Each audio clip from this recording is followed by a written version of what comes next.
cliche of Washington Heights and Inwood.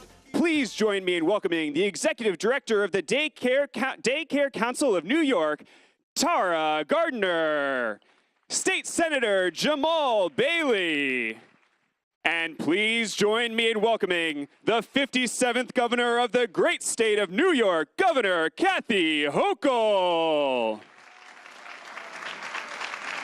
Thank you. Hi, Maria. How are you? Great to see everybody. Thank you. Thank you very, very much. And I just had the opportunity to do one of my favorite things, was sit down and play with a group of 3- and 4-year-olds. I get into great conversations with them about pets and hamsters and cats and whether you should have a tiger as a pet. So it was a lot of fun. So that was joyful to be here at the Y. And I want to thank the Y and Marty Englisher for hosting us. This is a great venue, Marty. Thank you for the work that you have done here for generations to lift up children, to give parents an opportunity to know that their kids are in a very nurturing environment. And you've set so many people who are now adults off onto paths of great success. So thank you to you and your incredible team here as well. We'll be joined momentarily by Congressman Espaillat, who we want to have speak about the source of federal funds for what we're announcing here today, but also really proud to be here with our Borough President, Mark Levine. I saw him yesterday. He's everywhere. Thank you for your leadership. Senator Jamal Bailey from District 36, co-sponsor of a bill that we'll be signing here today. Tara Gardner, the Executive Director of the Daycare Council. Important work you'll be hearing from her. As well as our Senator Robert Jackson has joined us, Senator Jackson, and Assembly Member Manny De Los Santos. So I want to thank him for being here as well. So, also Janice Molinar is here as well. Janice, thank you for being here. I know we're kind of in our farewell swan song here. You've been doing a great job, and your influence has been very impactful at the Division of Child Care Services. So thank you of what you do at OCFS. 15 years, hard work, dedicated, you've left a legacy, and I want to thank you for all that. So on behalf of all families, we thank you. Great to be back in Washington Heights as well. I spent a lot of time here, and it's just been great to see what we can do to lift families up here. And one of those areas is addressing an issue that is very personal to me, childcare. And I come from experience, not just as the first woman governor of New York, but the first mom governor of New York. And 34 years ago, as a working mom, I was very proud to be an attorney for Senator Daniel Patrick Moynihan on Capitol Hill. I loved my work, but the days were long. There were a lot of all-nighters as we're working on important legislation for the state of New York. And when I had my first son, Billy, he calls himself Will now, okay, I still call him Billy, there was no child care. There was no child care. 34 years ago, despite I had no family support system, didn't know a lot of people in the city. So there I was, had to sacrifice and give up a job that I truly loved. And obviously, as a young couple starting out, it puts a hit on your income as well. So I had to put my career on hold because of that. And I've always thought that I hope that the next generation, when that son, Billy, has his own children, that circumstances will be different. And he now has presented us with now a 2-month-old grandchild. So they are fortunate to be on paternal leave and maternity leave now, and then they'll figure it out from there. But I do believe that the options are better, because we have now focused on this as a priority for our families. You're no longer left alone to figure out this as your own family's problem, which was really the mindset for such a long time. Employers say, that's your issue. But what we have seen, that when there is a shortage of affordable child care, this really becomes not just a problem for a family, an economic problem for them as well. It's an economic problem for our society. And when you think about what happened during the pandemic, so many women did not come back to work. In fact, I wrote a column about this literally 2 weeks after the pandemic shutdown began and said, the women are the ones who are having to stay home. If they're not the essential workers, and many of them were, they were the healthcare workers, they worked in the stores, the restaurants, with all the to-go food. They were the ones that some were on the front lines, others were just never going to be able to go back to their jobs. And it was a real crisis situation. And the thought was, as soon as the pandemic goes away, the women will all be back to work. That didn't happen. First of all, it really hasn't quite gone away, despite our best efforts. We just did press on that last week, talking about our concern about this fall again. We're always staying on top of COVID. But also, during that time, we didn't foresee that so many child care centers would have to shut down because their clients were no longer there or figured out they could work remotely and different things happened. But we still do not have the same number of women back in the workplace that we had in February of 2022 before everything just imploded. So what has also happened is there's an affordability crisis. It is just too expensive for too many families, and it puts it out of reach. A typical New York family has to spend 40% of their income on childcare for 2 kids. How does that happen? And in New York City, we have some of the highest minimum wages in the country, but a minimum wage worker has to work 26 weeks at a minimum wage to pay for the childcare for their family. That's asking too much of our families. They've been through enough. The cost of everything is going through the roof, as well as childcare. So at a time when we need childcare to be widely available, we need the moms to have the opportunity to get back to work, the parents, the caregivers. We have an affordability crisis. We also have an availability crisis because so many shut down. And we saw that this predominantly hit Black and brown communities. This is where a lot of our workers come from. They don't have childcare. How are they supposed to bring in that paycheck, especially if you're a single mom trying to raise your children? It just doesn't work. And kids are being left at home. They're being left unsupervised or with an older sibling, trying to bring them to work. I've seen that. It's just frustrating. So we have decided the fact that we lost over 2,000 child care programs, that's not slots. That's not child care slots. That is 2,000 child care programs are no longer with us. They're gone. And that had over 20,000 slots. They evaporated. And because of that, there are now 2 million fewer women in the U.S. workforce. Direct correlation between that than there had been. So we have to address this head on. We have no choice. It's the right thing to do. Should have been done a long time ago. You look at other industrialized nations, they prioritize families. I think it's time we prioritize families. And we'll start here in the state of New York. And so today I'm announcing over $70 million for child care to go to 344 new child care providers, brand new providers. And that'll create over 12,000 new slots across the state of New York. That includes 592 slots for infants and toddlers, nearly 500 slots for non-traditional hours. Why are non-traditional hours so important? Because our essential workers have to work in healthcare settings around the clock. They are cleaning our hotel rooms and our restaurants and working. They're driving buses. They're out there making this city run and this state run. And what I think is one of the best takeaways of the pandemic, if there is one, is that we finally started seeing these unseen workers. We start to value our essential workers. And I've always said that the child care workers are the essential workers for the essential workers. So let's just acknowledge the role they play.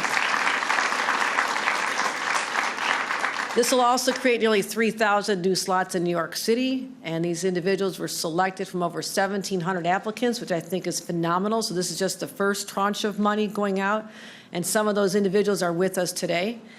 We have talked about child care deserts. I addressed it in my State of the State address when I was just only a governor for a few months. I knew then from my life's experiences and what I'd seen across the state that this was going to be a priority. But you can talk about child care deserts. The other thing is what you do about it. And right now, New York City, over 60% of New York State is still considered a child care desert. 60%. And over half of New York City. So, thank God we have friends and partners in Washington. And I want to start by thanking President Joe Biden for understanding the stress that families are under and how critically important childcare is just for survival for families. So President Biden put forth a plan supported by our members of Congress and our senators. And I want to thank Senators Gillibrand and Schumer for also helping this get over the finish line. And Congressman Espaillat, who's joined us here today, was also a leading champion to make sure that that money was passed and the money flowed to the states, places like New York, so funding from the American Rescue Plan could have a tangible benefit to families immediately. And that's what we're talking about today. So I want to thank all these partners, but let's give Congressman Espaillat a special round of applause for being the champion when we needed one. I will also tell you that I'm trying to get more focus on childcare in non-traditional places, and let me describe that. For 8 years as Lieutenant Governor, I chaired what they call the Regional Economic Development Councils. It's the mechanism for people to go to the state, businesses that want to expand or come here or add on a new addition. They want to grow and create jobs, so we support them. That's exactly what we're trying to do, is support more jobs. People get good jobs, they can take care of their families. But I've always said, you should be telling us what your child care plans are for your workforce when you're sitting at the table asking for our help. That has now been integrated into our economic development strategy. You have to be able to tell us, are you going to create a consortium with other businesses in a downtown? Are you going to be giving flexible time to your workforce so they can take care of their needs at home? Are you going to be converting space, maybe some of the vacant office space we see in Midtown and other places, converting some of that to child care centers? I said, people aren't coming back to work because there's no one taking care of the kids. Imagine if the kids were taken care of at the place of work, in a nurturing environment with trained professionals. I think men, women, parents, they would jump at the chance to know that they could go down the hall or a different floor and check in on their little babies or their toddlers and see if they're doing okay. Then they get back to work and they're productive because they're not worried. So that's how we start solving problems. I'm excited about this. It's not just the funding, it's having a creative vision to figure out what we do in this post-pandemic world with surplus space, high need for childcare, the money from Washington, and smart people who just want to do whatever we can to strengthen New York families. So we believe that we're going to be able to focus on this. We're going to be also, we just announced a new round of applications for existing child. Today we talk about brand new facilities, brand new locations. Last year we announced over $30 million with a total of $100 million in federal funding to address the child care deserts. Applications for those existing providers are open till August 24th. So existing providers, more money's there. Start applying, and let's get that money out there to help you as well. So this is a record investment for our families, and I want to again thank Sheila Poole, who heads up our Office of Children and Family Services, for all your hard work to make this become a reality. This is a transitional moment for New York State. We'll be defined by what we do in this post-pandemic world. I'm very conscious of that. When they look back at how we made the best out of a tough situation, and when we can say that we just lifted the burden on our families and give kids a chance to be in a nurturing, loving environment where they're learning. Daycare centers are not providing babysitting services.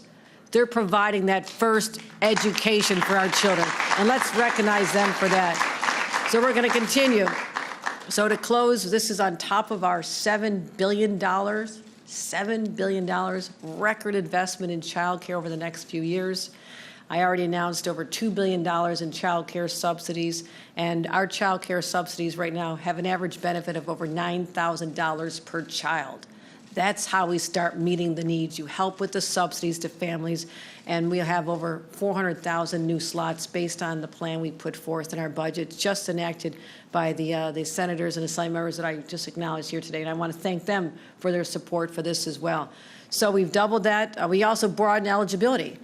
There was a time when people at the lower end of the spectrum could get assistance, but those people caught in the middle can't afford it on your own. You're just in that middle wasteland where you don't get the help. We raised the eligibility so families earning $83,000 instead of $52,000. So we've filled in that gap from people earning $52,000 to $83,000. So We're also trying to figure out other ways to make life a little less expensive for families. And as a new grandma, and I've had a little more experience with diapers than I had in a while, I'm also thinking about the cost of diapers. So I also want to thank Senator Bailey and Assemblymember Nader Sayegh for their bill on a plan to end all local taxes on diapers. So we can do that done.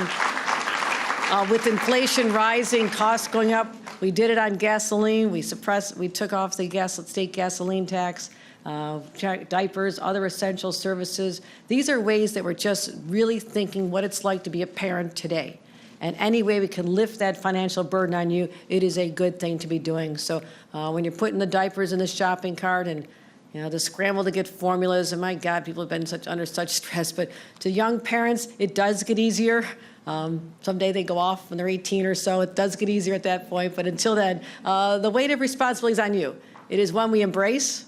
It's something we're very proud of.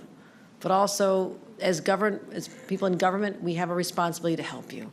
And that's what today is all about. So as long as I'm governor, our administration will work tirelessly to lift the stress from New York families, whether it's providing childcare, reducing the high costs that you're encountering every day. So what I want to do is sign a bill right now in front of all of you as my witnesses with Senator Bailey to talk about that diaper bill, and then I want to hear from our congressman who's joined us momentarily. So let's get the bill signed.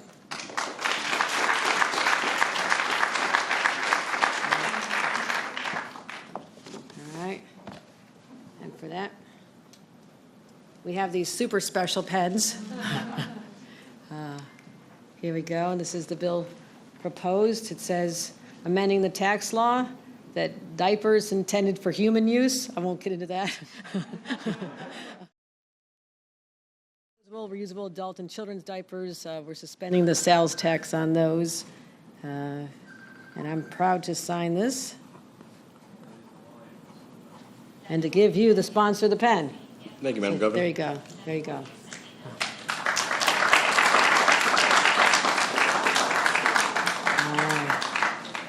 There you go. Thank you.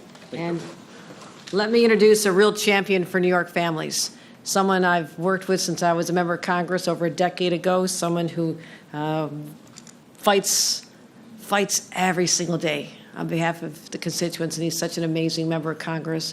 Ladies and gentlemen, let me introduce Congressman Espaillat.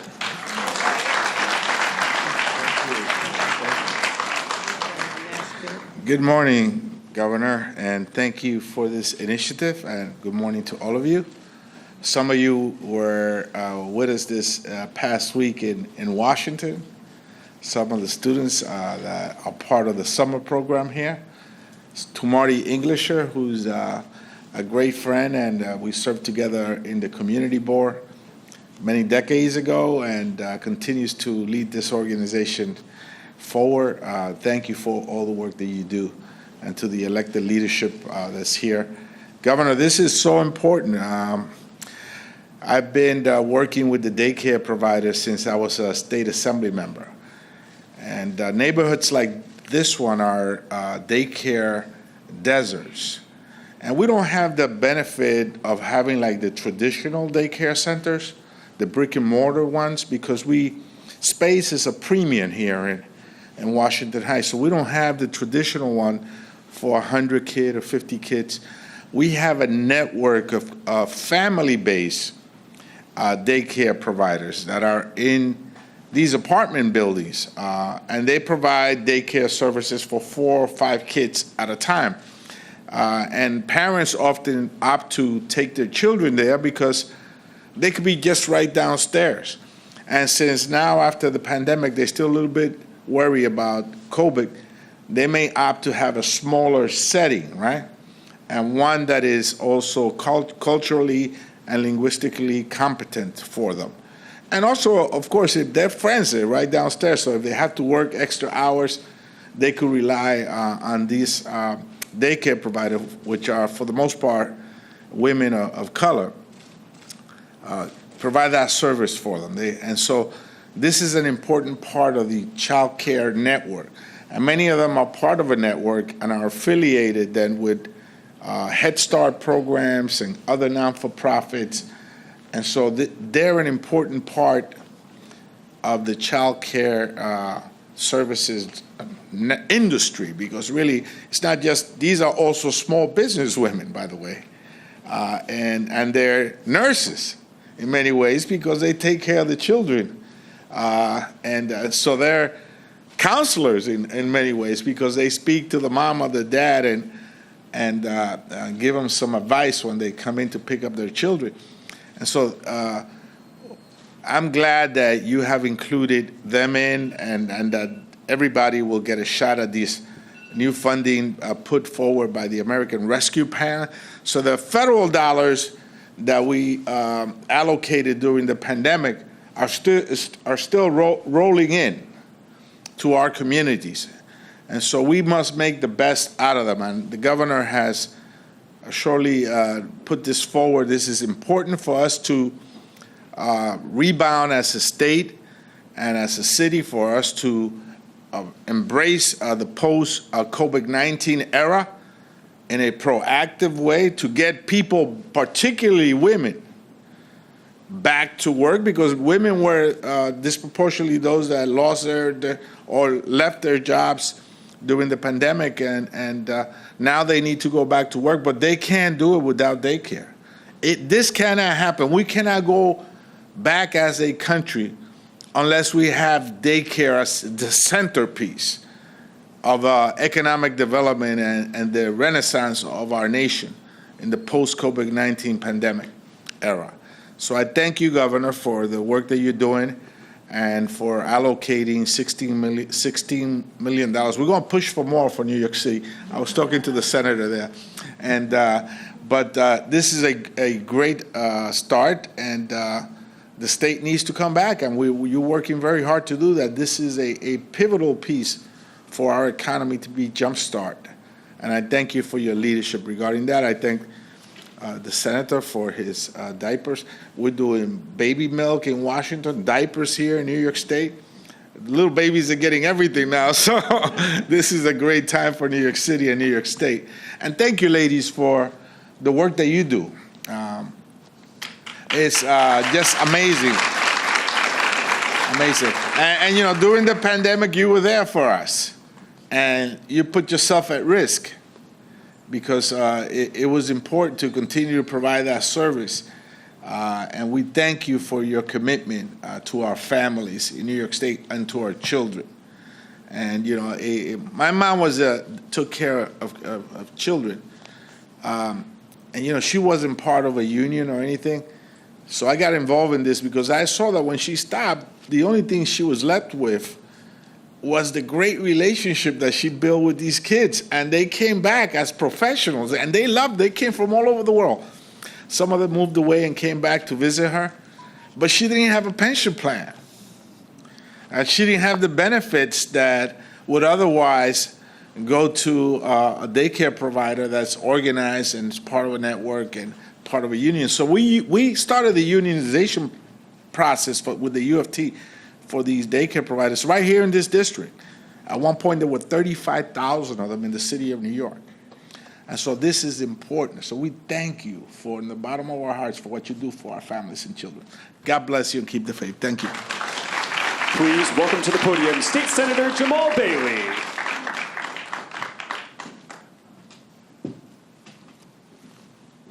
Good morning, Madam Governor. Thank you for your consistency. You know, it's like you touched on it. You always touch on it. You're the first, but you won't be the last woman governor.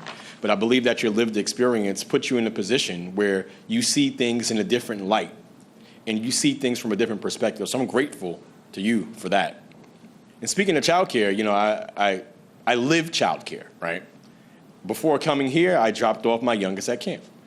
And when I leave here, I'm going to pick up my oldest, then my youngest from camp. And so I'm not just a client, I'm the president. And my name here may be Senator Bailey, but at camp, I'm Karina's dad.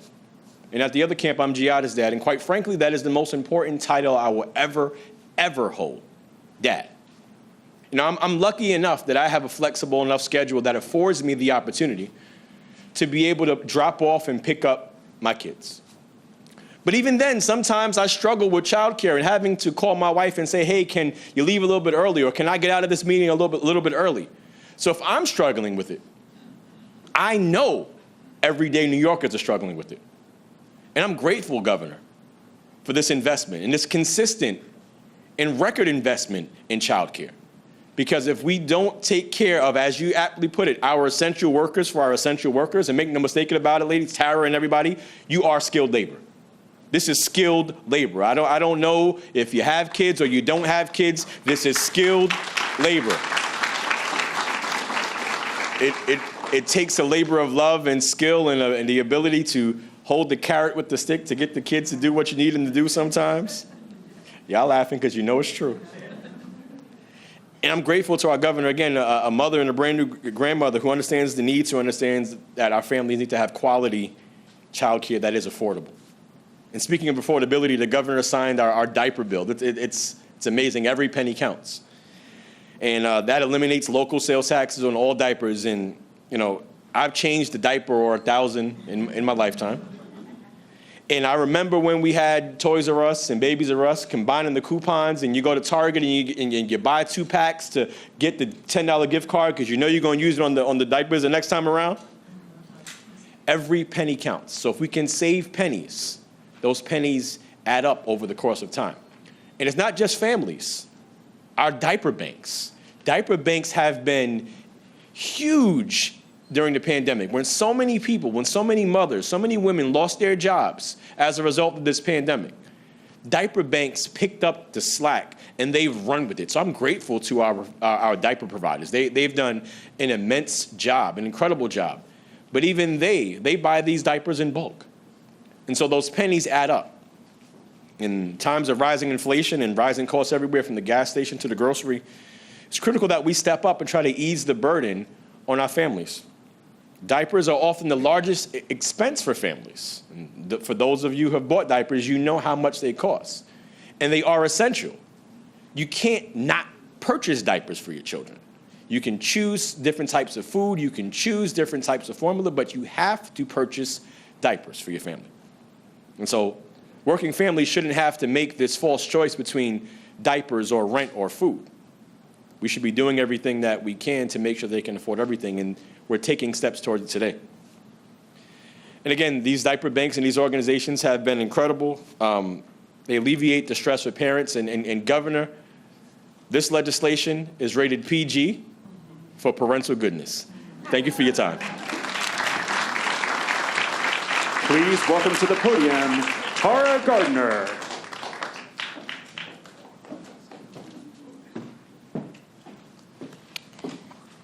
Good morning. Thank you, Governor Hochul, Commissioner Poole, and to all of the child care providers, parents, and advocates here today. I'm Tara Gardner. I'm the Executive Director of the Daycare Council of New York, New York's membership and advocacy organization of child care providers across the city. We were founded during World War II when the federal government first funded child care in order to support mothers who were entering the workforce to support the war effort. And today we still advocate as New York's and the nation rebuilds, strengthens the many institutions, including the early childhood education and care sector, that have been ravaged by COVID-19. I also represent the New York City Child Care Resource and Referral Consortium, and along with my partners, the Chinese American Planning Council, the Child Support Development Center, and the Committee for Hispanic Children and Families, we work to support early childhood education and child care providers in New York City and the families that rely on them to care for their children, to care for and educate their young children. Like our partners and other advocates across the city and state, the Daycare Council knows the transformative power of high-quality care and early childhood education because we see it every day. We see that high-quality programs give children the tools they need to thrive, and we strive to ensure that the most vulnerable families have access to high-quality programs because we know that early childhood education is a force for social mobility and equality. We see that child care makes it possible for parents to work as part of the New York City consortium. we hear from parents and about how important childcare is to their livelihood. And we know that it doesn't only support parents. As a major employer, especially of Black and brown women, childcare strengthens New York's economy. Every investment in New York's childcare system is an investment that stays in New York, supporting the workforce and supporting the development of New York's future leaders. We are excited to be here with Governor Hochul for the announcement of the first round of childcare desert grants. Along with our partners, we are thrilled that the New York State Office of Children and Family Services received more than 1,700 applications from potential new providers. And we know that many existing providers, including those right here in New York City, will apply under the second round of grant applications. These desert grants will allow providers across the state to address ongoing pressing issues. For example, here in New York City, which has taken great steps to ensure that preschool programs are available for 3- and 4-year-olds in every neighborhood. There is still a need for more programs that provide childcare beyond 3 p.m. and during the summer months in order to meet the needs of working families. And there is a great need for affordable infant and toddler care options for the youngest New Yorkers in every corner of our state. And Governor Hochul mentioned in acknowledging the challenge of affordable childcare, the increase in the state income standard, which will lift a major financial burden facing many families as they try to access childcare. We are also excited that the state has updated its formula for reimbursing providers and hope that this important action will bring desperately needed support to many existing providers in our sector who are struggling to recover from the pandemic. So Governor Hochul, we are grateful for your leadership on this issue, as well as all of our other champions across the state legislature who push for these items to be included in the budget. And we thank you for the opportunity to join you at this event today and for your leadership on childcare and education. And the Daycare Council and our members and partners and allies look forward to continuing to work with you to ensure that all children, regardless of their zip code or their family's income, have access to high-quality childcare and early childhood education so that they can be set on the path to thrive. And the childcare desert grants are a critical first step in that direction. And we thank you very much. Thank you for attending today's event. We wish you a smooth trip home and look forward to seeing you again soon.